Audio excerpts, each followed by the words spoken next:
The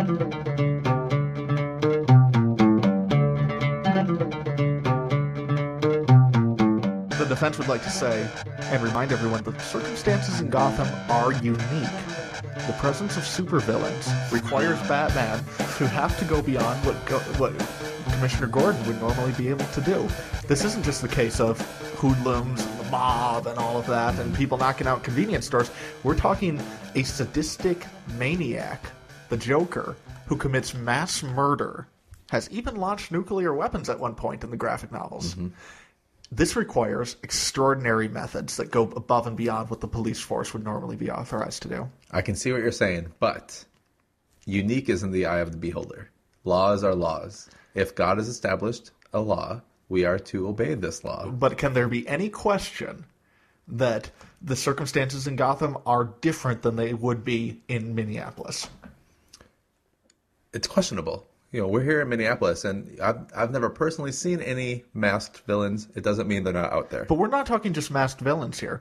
We're talking villains who have extraordinary powers, who are so evil and do things that are well beyond what would happen in a normal city. And that's just unquestionably the case with the Joker.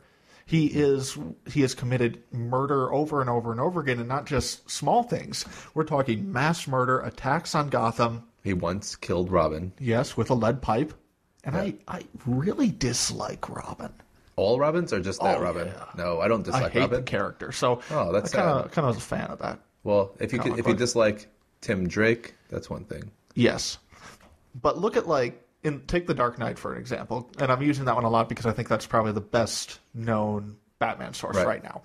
The Joker does things like he's got the two boats out there, and you guys have to choose which one. That was just a test, though. Nothing even happened. Okay, but that's only because Batman intervened. This is a perfect example of what we're talking about. If Batman, he goes against the authorities in that case. He violates what Gordon tells him to do. If he doesn't, one of those two boats gets blown up, without question. I think, for the sake of the prosecution and for the sake of the Bible, that laws are laws. And yes, there might be extreme situations, but let's look at the Garden of Gethsemane. Gethsemane. Can't say it. Gethsemane. Okay, there he was. Jesus. Mm-hmm. Just trying to pray, mind his own business. What happens? Attacked by a mob. This is an extreme situation. And his disciples, Peter actually, pulls out a sword, cuts off a guy's ear in order to defend Jesus in an extreme situation. But guess what? Jesus was not okay with it. He fixed the guy's ear and he's like, whoa, Peter, back off. We're supposed to listen to the ruling authorities. You're taking the scripture way out of context because Jesus understands the spiritual realities at place. He understands that what his mission isn't to be free at this point. His mission is to go with these people, be crucified for the salvation of mankind. It's an entirely different context. That's why he chooses to go along with it. Gethsemane.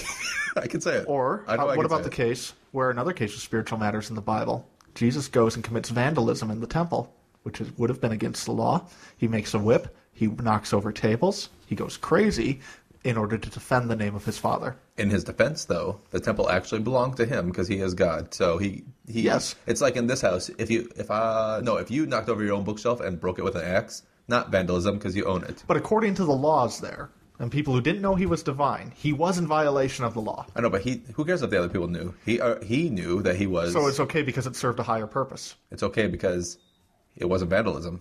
It was vandalism. No, because it was according his house, to the house law of God. But we're talking about Jesus the man, not Jesus. You can't separate them. Oh, you're going to separate Jesus now? No, but what I'm saying is... Just for the sake of your argument, you're making him man? What I'm saying is that Jesus was also a man who lived in Judea and was subject to the laws of that country. He was also God and not subject to laws that so Jesus could do whatever he wanted. Character. So because it served a higher purpose, because there was a higher law at stake... No, you are, because there was something higher than that. I'm saying, you're taking it to an extreme, whereas I'm saying something simple. If you're in your own house and I see you have a piano here, and you decide to take an axe to it, not vandalism because you own it, the temple is owned. It's the house of God. So he doesn't have to. It's not vandalism in his own home. Okay, but let me ask you this then, to go back to the Dark Knight. Okay.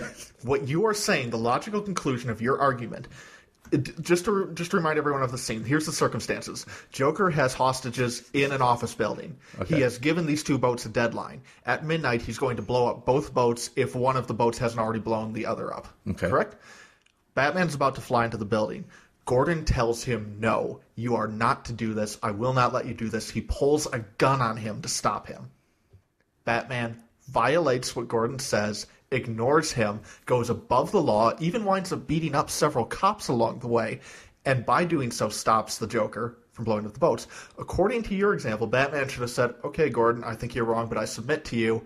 And the end result would have been that hostages would have gotten killed because the hostages were disguised as the villains, and so the cops would have shot the hostages, and both boats would have been blown up. That would have been the end result of him following what you said he should have done. It would have made for a bad movie, but Batman should have listened to Commissioner Gordon. So that would have been the right thing to do. Morally justified. No. Batman should have let those 2 boats blow up? I don't think so. I mean, at what point can you say... Because he wasn't actually in control of the boats. Joker was.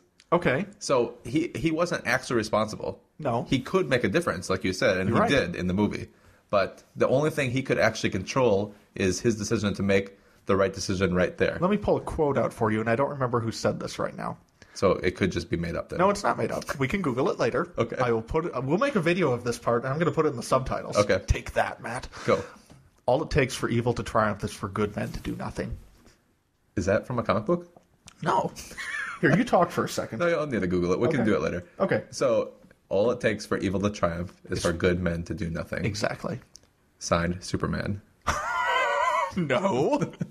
I'm going to Google it. Okay, no, go ahead. Okay, so what's your point with that quote?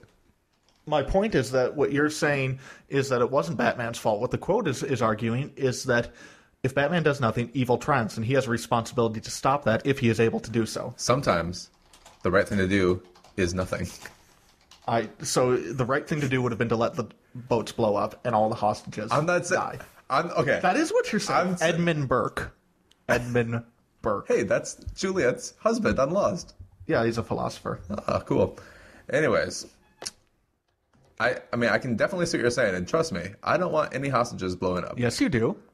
That's the end result of your argument. I just want Batman to do the right thing. Hostages die in your argument. Like I said, it would have made for bad storytelling, but maybe it's the right thing. Here's where I disagree with you in terms of, to bring it back to the Bible. I think you have a very technical view of morality in this case.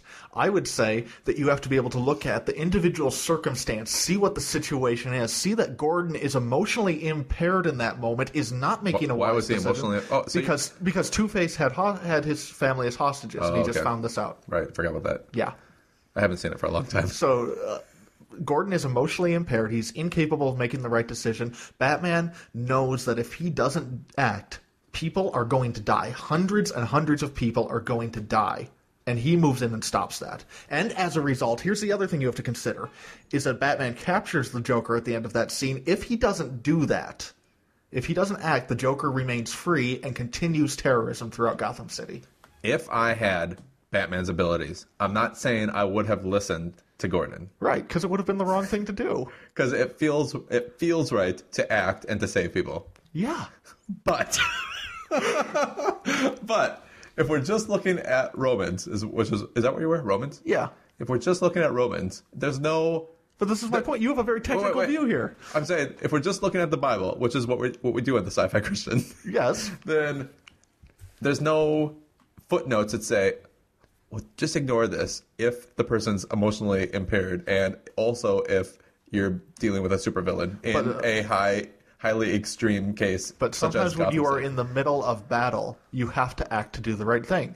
If you're in a war zone... Where does that say that in the Bible? I'm talking about common sense here. No. But it says this in the Bible because it says the authorities are meant to do good. And if you're not doing good, and if you have a chance to save people, you got to do it. You've got a moral obligation to save people. I agree that there is such a thing as common sense. And moral obligation. But we can't just start making up This is called a philosophical argument. Just if we're basing it on the Bible, it might not be in the Bible. But you know what? Let me give a counterpoint to my own stance. Let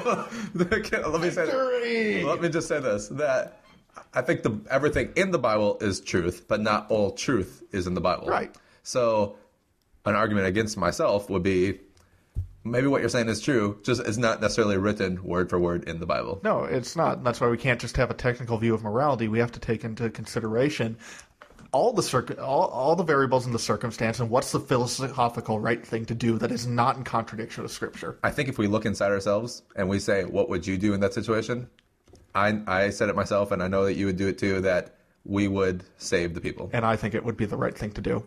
I think it would probably be the right thing to do. We're going to have to put this up as a video, though, because this has been an awesome debate. And you guys can go onto the video, comment on it on Facebook or on the website. Let us know what you think. But before we end this, in conclusion then, what I would say... we got 2 more points to get to. Yeah. No, I know. Just about this part. Yeah. Even though we started out by talking about what was in the Bible, I think the way we can wrap it up is saying, even if it's not in the Bible, sometimes you just know the right thing to do. Absolutely. We have to. This is a philosophical conversation as well as a theological one. Good one.